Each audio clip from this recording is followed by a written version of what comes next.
श्री परमात्मने नमः।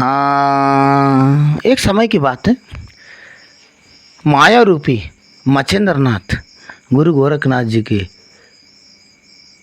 गुरु महाराज मच्छिंद्रनाथ जी एक बार अयोध्या पहुंचा। सरयू नदी तीर श्री रामचंद्र भगवान दर्शन करने के लिए उनने श्री रामचंद्र भगवान श्री राम जी के दर्शन करने के लिए राम दरबार पहुंचा। जैसे इन्हें पहुंचा वो समय में बात है, साधु महात्मा लोग वस्त्र नहीं रहता थी, मुर्ग चाला लपेट लेता थी, भाल वगैरह कराता नहीं थी। वो समय में मुद्रा की नहीं थी। मैं दूसरा क्यों परेशान करूँ, मेरे सुख के लिए दूसरा क्यों परेशान करूँ, ऐसे समझते भाले लंबा बढ़ा लेता थी, नाखूने बढ़ा लेता थी, देखने में आदमी को डरावने ऐसे लगता थी। समय के अंदर वो समय में वस्त्र नहीं थी, पेड़ों की चाल लपेटता थी, जानवरों की चमड़ी लपेटता थी अपने मान रक्षण के लिए। कोई गांव में विचरते देखे कोई विचलित ना होए, मेरे कारण परेशान ना होए, नग्न नहीं रहता थी, पेड़ चाल लपेटता थी। ऐसी व्यवस्था के समय थी वो समय में।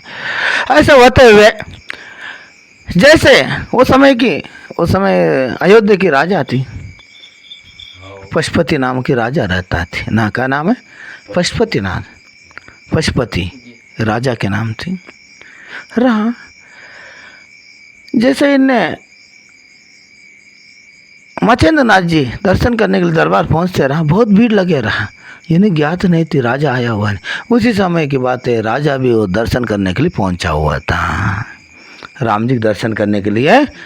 राम जी के दर्शन करने के लिए पशुपतिनाथ और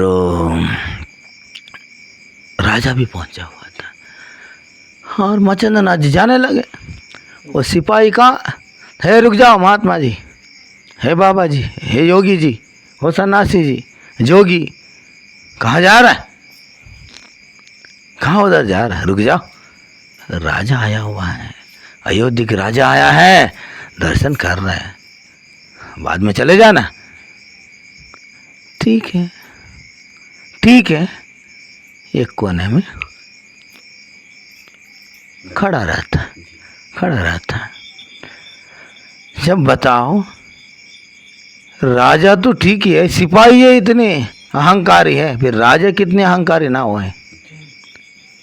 सिपाही में महात्मा के दर्शन करने के नहीं छोड़ रहा है, सिपाही इतने अहंकारी है, राजा कैसा होगी।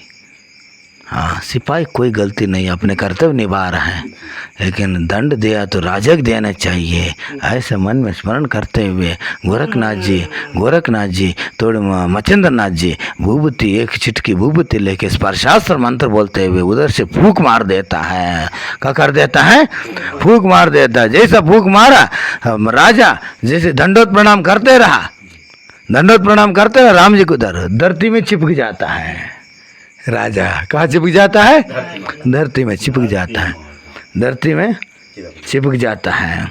चिपने के बाद मंत्री समझा, सिपाही समझा, प्रजा समझा, राजा तो बहुत देर तक प्रणाम कर रहा है, क्या बात है, बहुत देर हो गए, 5 मिनट हुआ, 10 मिनट हुआ, 20 मिनट हुआ, राजा हलचल नहीं हो रहा है। फिर सभी लोग देखा, मंत्री राजा को हलाया, मंत्री मेरे जगाओ, मेरे धरती पकड़ लिया है, मेरे खींच लो, तान लो। एक गए मंत्री, गए खींचने के नहीं आए, सिपाही गए नहीं आए, 10-20 गए नहीं आए, 50 गए नहीं उठा, है धरती चिपक गए। जब मंत्री समझा ये कोई धरती चिपकने की बात नहीं है, इन मंत्री होता चतुर होता ही है, तब तो मंत्री बनता है, मंत्री चतुर होता है तब तो मंत्री बनता है। बाहर आते देखता है, जैसे बाहर मंदिर की प्रांगण में बाहर वरांडा में आके देखता है, और मंदिर के बाहर आके देखा तो पूछता है, हे सिपाहियों, किसी ने किसी साधु संत के अपमान तो नहीं किया, किसी को बुरा भला तो नहीं कहा, ऐसा कुछ हो तो मेरे को बता दो। जब वो कोने में मच्छिंद्र नाथ जी दिखा रहे हैं, 500 मीटर दूर, 1 किलोमीटर दूर, इतना दूर तक दिखा रहे महात्मा दिगंबरधारी, हाँ, और मुर्गछाला लपेटा हुआ, हाथ में त्रिशूल पकड़ा हुआ, रुद्राक्ष पहना हुआ, जटाधारी मच्छिंद्र नाथ जी खड़ा है। जैसा उनको देख मंत्री जाके, अरे तुम लोग बहुत बड़ी गलत कर दिया, उनको क्यों उधर खड़ा कर दिया महात्मा को, चलो जाके उनके चरण पकड़ता है। चरण पकड़ने के बाद, प्रभु जानने अनजाने में हमसे गलती हो गया है, माने सिपाही से गलती हो गया है, गलती हो तो मेरी गलती है, हाँ आप पधारो, चलो हमारे राजा धरती पकड़ गया है, आप चलो, हाँ मेरी गलती हो गए। जब मच्छिंद्र नाथ जी समझता है, मच्छिंद्र नाथ जी अपने गलती को तुम जान गए, तुमको क्षमा कर देना चाहिए, अपने गलती को तुम ना जानता थी, मैं क्षमा नहीं करता थी, लेकिन तुम अपने गलती को तत्काल जान गए, यही क्षमापन है, यही क्षमा है। कोई भी व्यक्ति हो अपने गलती जान जाए, क्षमापन मांग लो, क्षमापन मानने से उसकी गलती के परिहार तत्काल मिल जाता है। तो अपने गलती करके तुमने याचन नहीं किया, मैंने नहीं किया, मैंने नहीं किया, इनने किया, उनने किया, ऐसे बार बार रटते रहो, वही गलती बड़ी होते जाते रहता है। एक न एक दिन वही तुमको दुखदाई बन जाता है, एक न एक दिन दुखदाई बन जाता है। इसीलिए तत्काल स्वीकार कर लो, हमसे गलती हो गई, आज के बाद नहीं होगी, उसी दिन वो निवारण हो जाता है। जैसे गलती किया मनुष्य जीवन में, कोई भी गलती करे क्षमा याचन कर लो, क्षमा याचन करने से कोई हम छोटा नहीं होते हैं, हाँ उससे निवारण हो जाता है, ठीक है। और अहंकार है, इसके अलावा कुछ नहीं, अहंकार है, मैं बड़ा हूँ, मैं राजा हूँ, मैं मंत्री हूँ, अहंकार के अलावा कुछ नहीं है। सभी तो मनुष्य है, सभी तो मनुष्य है, हाँ अहंकार तुम्हारे चिकन चूर हो जाए, हाँ तुम्हारे अंदर सरलता आ जाए, दया आ जाए, हाँ स्वयं ही तुम क्षमा अधिकारी है, क्षमा के लिए तुम्हें अधिकारी है। ऐसा इनने सोचा, राजा जैसे धरती चिपके रहा, धरती चिपकने के बाद उनके मंदिर ले जाता है। हाँ जैसे मच्छिंद्र नाथ जी पता तो थी, जैसे मच्छिंद्र नाथ जी ने अपने विभूति लेके, हाँ विभूति अस्त्र मंत्र से जैसा इनने फूंक मारा, जैसे फूंक मारते हुए इन्हें जैसे राजा उठ के खड़ा हो गए, उठ के खड़ा होकर महाराज चरणों में गिर गए, और गिरने के बाद राजा अपने पति पत्नी समेत उनकी चरण वंदन किया, सोना के आसन पे बैठा के, प्रभु मेरे एक इच्छा है, बताओ, मैं अपने पूर्वज श्री रामचंद्र भगवान को दर्शन करना चाह रहा हूँ।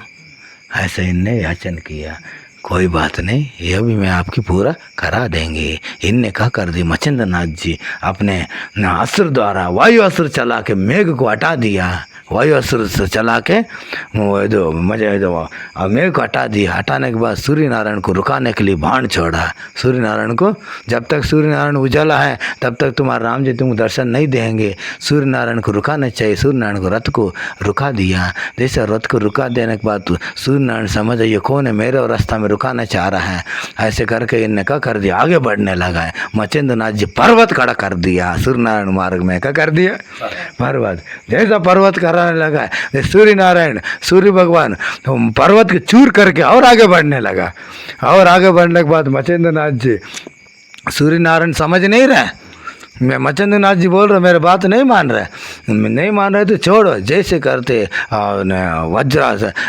नाथास्त्र उपयोग कर लिया, नाथास्त्र उपयोग करते हुए सूर्य नारायण जो मार्ग में जाना चाहे तो वो मार्ग छोड़ के रास्ता भूल गए। जैसे रास्ता भूलने लगा, सूर्यास्त होने लग गए, दिन में सूर्यास्त होने लगा। जैसे सूर्यास्त हुआ, जैसे ही उनकी पशुपति ने राजा की उनके पूर्वज रामचंद्र के दर्शन हो गए। जब उनने धन्य धन्य प्रभु मच्छिंद्र नाथ जी की जय, धन्य धन्य मच्छिंद्र नाथ जी की दया, मेरी इच्छा पूर्ण हो गया, मैं जिस कारण से आया, मैं जिस कारण से राजा बना, मैंने पूर्वज का हमने दर्शन कर लिया। ऐसे इनने उनको मनाया। मनाने के बाद जैसे सूर्य नारायण, जैसे इनके दर्शन, एक क्षण की बात है, एक क्षण की सूर्य नारायण रुकाना, ज़्यादा नहीं, दिन भर के लिए नहीं, एक क्षण, एक पल भर की इतना में काम हो गए, ज्ञानोदय कराया। अब तुम बता, राम जी के दर्शन कराया, सूर्य नारायण रुकाया, महाराज रात है कि घोड़ा है कि यह तात्पर्य नहीं है, राजा को ज्ञानोदय कराया। राजा क्या कराया था, ज्ञानोदय, जागृत हो जाओ अज्ञान से, मैं अहंकार कर रहा, अहंकार से बाहर आ जाओ, ऐसे ज्ञान उपदेश दिया मच्छिंद्र नाथ जी ने। एक कथा है ये, सूर्य नारायण को रुका दिया और बद्दल को हटा दिया, तुम समझाने के लिए एक कथा है, लेकिन वास्तविक में राजा को ज्ञानोदय करा के संसार सागर से पार कराने के मार्ग बताया। हमने ही पार कर लिया, वही सदगुरु होता है। जो सदगुरु होता है, सदगुरु शिष्य को संसार सागर से पार कराता है, वही सदगुरु है। बोल मच्छिंद्र नाथ जी महाराज की जय।